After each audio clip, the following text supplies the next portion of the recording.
Okay, as the title says, I build a trebuchet.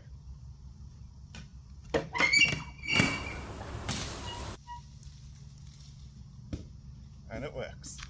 So as you can see there, I was a little bit surprised that it worked. I've had many attempts of trying to make that thing work.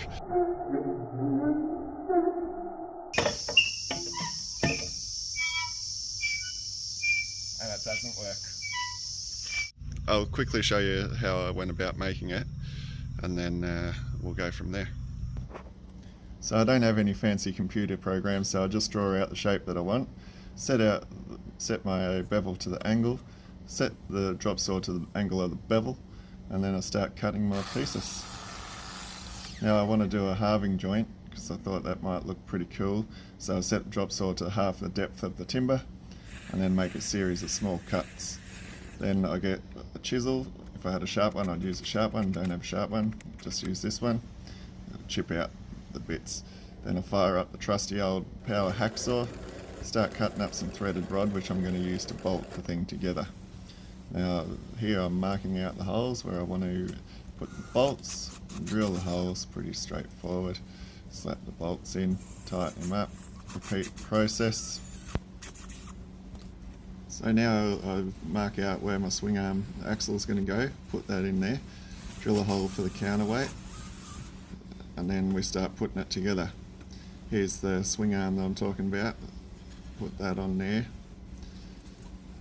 and then yeah, start working the bolts together, give them a bit of a tighten up, and now I've got this sort of counter lever thing that I'm going to hang the weight from, bolt that on there. And now she's ready for a bit of a test swing. Let's see how she looks. Oh yes. Traditionally a trebuchet is built with a sling that holds the ball, and as it fires, the ball flies out of the sling. But for the life of me I couldn't make it work. So I eventually just thought, stuff it, I'll tie the string straight to the ball and let the whole thing fly off at once. Whoa. Still, there was a bit of fine tuning in that. Quickly got bored of that, and then I thought, you know what, let's see what else I can do. So I strapped a hammer to it and thought I'll see if it can hammer in a nail. Sure enough, it worked pretty good. From there I was like, oh, what else could I do?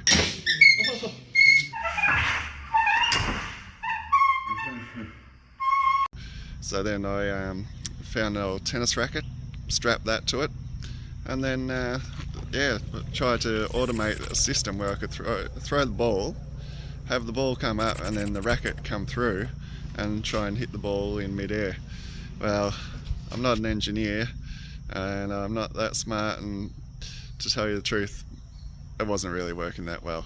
So in the end I resorted to trying to just drop the ball onto the racket as it came through. But after a couple of failed attempts, the racket broke and it wasn't really working.